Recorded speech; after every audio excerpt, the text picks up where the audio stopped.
नमस्कार, स्वागत है आपका न्यूज 80 पर। मैं हूं आपके साथ राहुल राणा। एक तरफ देश में उपराष्ट्रपति के चुनाव चल रहे हो, लेकिन दूसरी तरफ पश्चिम उत्तर प्रदेश में क्या चर्चा चल रही है, क्योंकि ये उपराष्ट्रपति के जब चुनाव हो रहे हैं, इसकी सियासी चर्चा जाट समुदाय किसान बेल्ट में सबसे ज्यादा, क्योंकि जगदीप धनखड़ साहब का इस्तीफा जब हुआ और उसके बाद से न उनकी विदाई होना और न ऐसा कोई बयान आना, तो कहीं ना कहीं सियासी हलके में कई सारी चर्चाएं सियासत में या यूं कहे कि किसानों के बीच चल रही है। मैं इस वक्त हूं शामली जिले के गांव भैंसवाल में और मेरे साथ गांव के चौधरी मौजूद है, किसान मौजूद है और तमाम वो लोग मौजूद हैं जो जगदीप धनखड़ साहब के इस्तीफे के बाद अपनी नाराजगी जताते दिखाई देते, सरकार से पूछते भी दिखाई दे रहे थे कि क्या कोई जगदीप धनखड़ साहब पर दबाव बनाया गया है जो उनका इस्तीफा हुआ।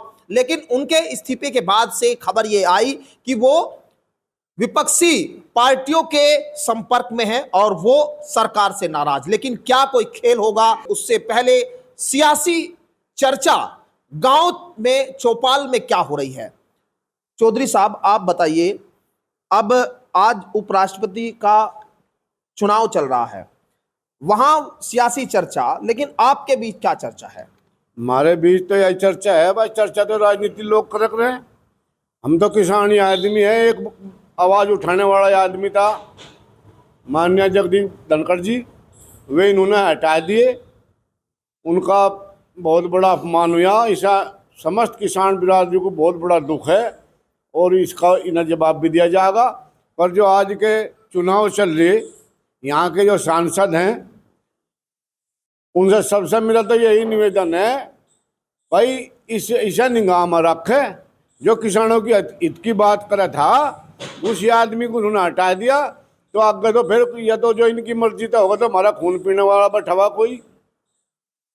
हम तो ऐसा आदमी चाह अब जगदीप धनखड़ की तरह हमारी आवाज़ उठावे और जैसे जैसे ये बर्ताव कर रहे, ये MP MLA जितने भी इसमें वोटर हैं, राष्ट्रपति का चुनाव में का उम्मीदवार जो चुने, इनसे सबसे मेरा यही निवेदन है, बस सोच समझ के वोटिंग करें। यूँ देश तो इस सरकार ने गड्ढे में पहुँचा दिया। जो भी जिम्मेदार और होशियार आदमी थे, किसानों की आवाज़ उठावे थे, उसे ही हटावें। समझ जनता तभी और नेता तभी जो उनसे किसानों की हमदर्द बनका में वोट मांगे, तो वे किसानों की आवाज़ उठावे, वहाँ उसी हिसाब से नेता चुने। हमें किसान नेता चाहिए, किसानों की आवाज़ उठाना चाहिए, उठाने वाला चाहिए।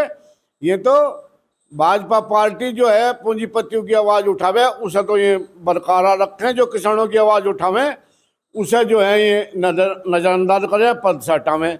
तो सांसदों से भी आप अपील कर रहे हैं सीधे सीधे। चौधरी साहब, अब चुनाव में कौन जीतेगा कौन हारेगा, ये उपराष्ट्रपति का चुनाव, आम वोटर तो इसमें वोट नहीं, लेकिन आप लोगों ने सांसदों को चुन के भेजा और ये इलाका है राष्ट्रीय लोकदल का गढ़ कहा जाता है, किसानों की बेल्ट है।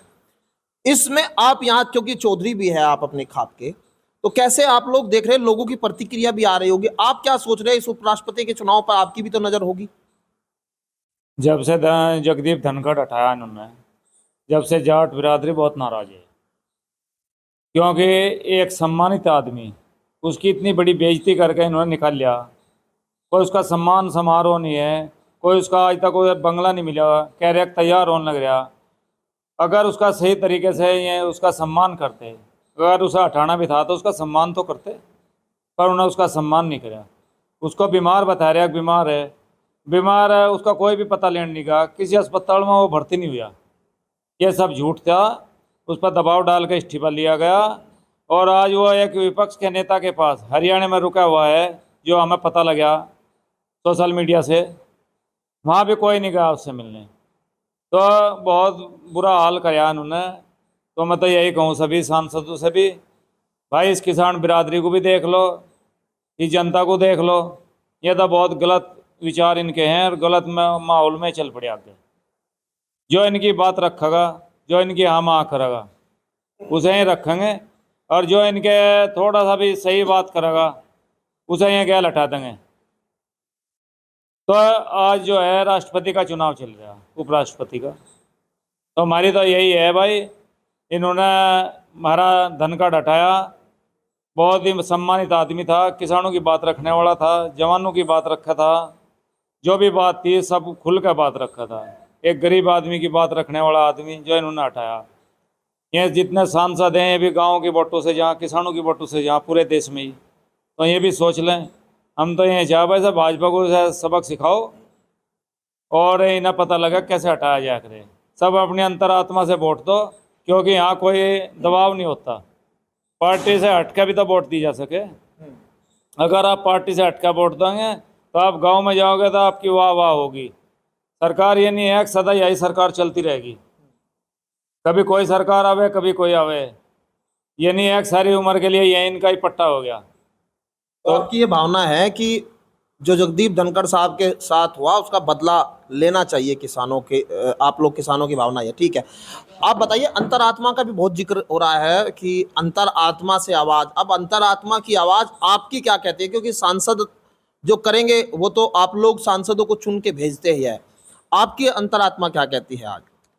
देखो, बात यह है कि जगदीश धनखड़ साहब जो थे उपराष्ट्रपति, वो एक कुछ इस तरीके से घुमाया जा रहा है कि भाई एक जाटों के नेता है, जाट बिरादरी से, लेकिन ऐसी बात नहीं थी। वो सब किसानों की बात करते थे। जब भी कोई ऐसा आता था तो बात सांसद या कोई भी जैसे सत्र चलता था तो वो ना किसी एक बिरादरी के ना होके वो एक किसान की, मजदूर की बात करने वाले, उठाने वाले आदमी वहाँ थे। और उस आदमी को इन्होंने, जो इस किस्म के एक सम्मानित आदमी राष्ट्रपति वहाँ थे, उन्हें जिस तरीके से इन्होंने जो है विड्रॉल वहाँ से किया, उसका जनता में, एक बिरादरी में नहीं है, किसान में, मजदूर में रोष है।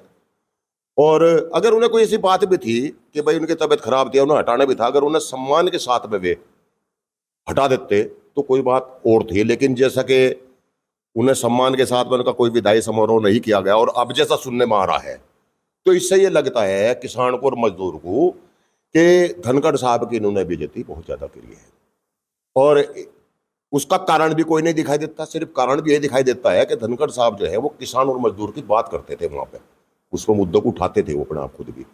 तो एक वही कारण लग रहा है कि इन्होंने, तो इससे हमें ये लगता है कि ये जो पार्टी है भाजपा, जो सत्ता में इस टाइम पे है, ये पार्टी से तो हमें लगती है कि ये किसान और जो है मजदूरों के विरोधी है। और ये जैसे कि कहते हैं कि सरमाएदारों की पार्टी है, व्यापारियों की पार्टी है, तो हमें ऐसा ही लगता है कि यही है। और यही एक इतना कारण यह था कि धनखड़ साहब को इन्होंने सिर्फ इसी वजह से हटाया है। और अगर ये कोई और कारण होता तो धनखड़ साहब भी सामने आते, वे भी अपना बयान देते और ये भी उसका विदाई समारोह अच्छे तरीके से जय करते जैसे पद पे वो थे। तो ये कुछ ना कुछ है। इससे ये जाहिर होता है कि ये पार्टी किसान और मजदूर विरोधी पार्टी है। इसलिए हमारी तो सब जो है, जो हमारे सांसद हैं, या जो इसमें कोई रुकावट तो ही नहीं, ना कोई व्हीप जारी होता किसी पार्टी का भाई आप इस पार्टी को वोट दो। तो सांसद एमएलए जो भी इसमें वोट करने वाले हैं, उनसे जो है ये अपील है कि वो अपने अंतरात्मा की आवाज से और इस बात को सोचते, किसान मजदूर का सोचते हुए इसमें वोटिंग करें और इसमें परिणाम दूसरा लावें, ताकि बीजेपी को भी कुछ ये पता चले कि किसान मजदूर की ताकत भी इसमें कुछ है। आप बताइए कि आपको क्या लग रहा है, क्योंकि आप भी बैठकर बड़े विचार तो कर ही रहे होंगे इस बात पर। आपके मन में क्या है कि भाई अब उपराष्ट्रपति का चुनाव में क्या होना चाहिए? जगदीप धनखड़ साहब का इस्तीफा ठीक हुआ या नहीं हुआ? किसान होने के नाते आपके दिमाग में क्या चल रहा है?